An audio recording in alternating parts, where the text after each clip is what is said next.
Hello, welcome back to my channel. ഇന്ന് കാണാൻ നല്ല ക്യൂട്ടായിട്ടുള്ളൊരു ബാമ്പു പ്ലാന്റ് എങ്ങനെ ചെയ്യാൻ നോക്കിയാലോ.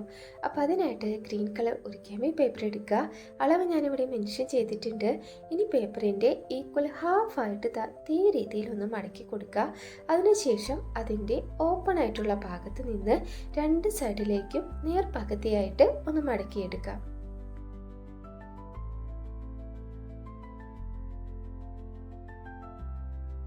രണ്ട് സൈഡും മടക്കിയെടുത്തതിന് ശേഷം നമുക്ക് ഈ പേപ്പറിൻ്റെ സെൻറ്ററിൽ നിന്ന് ഈക്വൽ ഹാഫായിട്ട് ഒരിക്കൽ കൂടി ഒന്ന് മടക്കിയെടുക്കാം. അതിനുശേഷം സിസർ ഉപയോഗിച്ചിട്ട് അതിൻ്റെ ഏതെങ്കിലും ഒരു സൈഡിൽ നിന്ന്, അതായത് ഓപ്പൺ ആയിട്ടിരിക്കുന്ന ഭാഗത്ത് നിന്ന് ഇതേ രീതിയിൽ തന്നെ ഇതേ ഷേപ്പിൽ തന്നെ ഒന്ന് കട്ട് ചെയ്തെടുക്കുക. ഇനി മടക്കിയ പേപ്പർ ഒന്ന് നിവർത്തി കൊടുക്കുക. അപ്പോൾ നമുക്ക് ഈ ഒരു ഷേപ്പിലായിരിക്കും കിട്ടുക. ഇനി ഇതിൻ്റെ സെൻറ്ററിൽ ഓപ്പൺ ആയിട്ടുള്ള ഭാഗത്ത് ഗമ്മാക്കിയിട്ട് രണ്ട് സൈഡും ചേർത്ത് ഒന്ന് ഒട്ടിച്ചെടുക്കാം. അതിനുശേഷം ഇപ്പോൾ നമ്മൾ മടക്കിയതിൻ്റെ സെൻറ്ററിൽ ഗമ്മാക്കിയിട്ട് ഒരിക്കൽ കൂടി രണ്ട് സൈഡുകളും ചേർത്ത് ഒന്ന് ഒട്ടിച്ചു കൊടുക്കാം.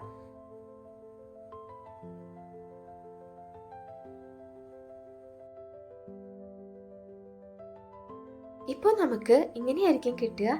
ഇനി അതിൻ്റെ ഓരോ ലെയറും ഉള്ളിൽ നിന്ന് പുറത്തേക്കായിട്ട് അതേപോലെ നന്നായിട്ടൊന്ന് പ്രസ് ചെയ്ത് ഷേപ്പ് ചെയ്ത് കൊടുക്കാം.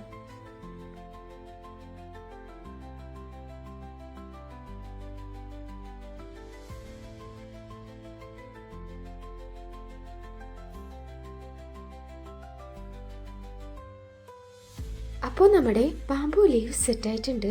ഇതേപോലത്തെ 6 ലീവ്സാണ് കേട്ടോ ഒരു ബാമ്പു പ്ലാന്റിലേക്ക് നമുക്ക് ചെയ്തെടുക്കേണ്ടത്.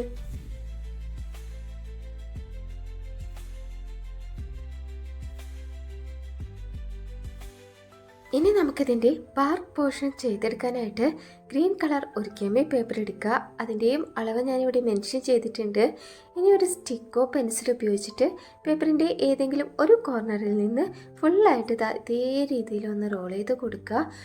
ഫുള്ളായിട്ട് റോൾ ചെയ്തെടുത്തതിന് ശേഷം നമ്മൾ ഉപയോഗിച്ചിരിക്കുന്ന സ്റ്റിക്ക് മാറ്റിയിട്ട് അതിൻ്റെ എൻഡ് പോർഷൻ ഗമ്മ് ഉപയോഗിച്ചിട്ടൊന്ന് ഒട്ടിച്ചു കൊടുക്കുക.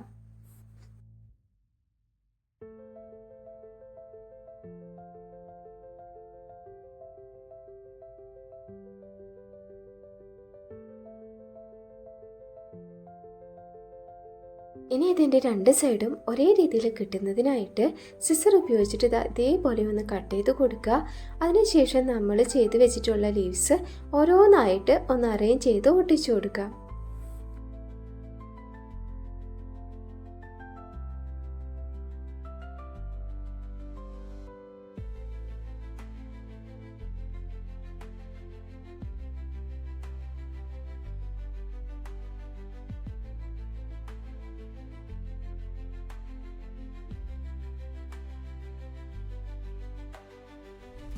ലീവ്സ് ഒട്ടിക്കുമ്പോൾ ഒരേ ലെവലിൽ ഒട്ടിക്കാതെ ഇതേപോലെ ഒന്നിടവിട്ടിട്ട് ഒട്ടിക്കുകയാണെന്നുണ്ടെങ്കിൽ കുറച്ചുകൂടി ഭംഗിയിൽ നമുക്ക് കിട്ടും. ഇനി ഇതിന് കുറച്ചും കൂടി ഒന്ന് ഒറിജിനൽ ലുക്ക് കിട്ടുന്നതിനായിട്ട് ബ്ലാക്ക് പെന്നോ പെൻസിലോ ഉപയോഗിച്ചിട്ട് ഓരോ ലീവ്സിൻ്റെ ഇടയിലായിട്ട് ഇതേ രീതിയിൽ ഒന്ന് വരച്ചു കൊടുക്കാം. ഈസിയായിട്ട് ചെയ്തെടുത്ത ഈ ഒരു ക്യൂട്ട് ബാമ്പു പ്ലാന്റ് ഇഷ്ടപ്പെട്ടാൽ എല്ലാവരും ചെയ്ത് നോക്കുക. വീഡിയോയിൽ കാണുന്നതിനേക്കാൾ നല്ല ഭംഗിയായിട്ടോ ഇത് നേരിട്ട് കാണാനായിട്ട്. അപ്പോൾ ഈ ഒരു വീഡിയോ ഇഷ്ടപ്പെട്ടാൽ ലൈക്ക് ചെയ്യുക, കമൻറ്റ് ചെയ്യുക, സബ്സ്ക്രൈബ് ചെയ്യാത്തവരുണ്ടെങ്കിൽ സബ്സ്ക്രൈബും കൂടി ചെയ്യുക. ഇതുപോലെയുള്ള കുട്ടി കുട്ടി ക്രാഫ്റ്റ് ഐഡിയാസുമായിട്ട് അടുത്ത വീഡിയോയിൽ കാണാം. ബായ്.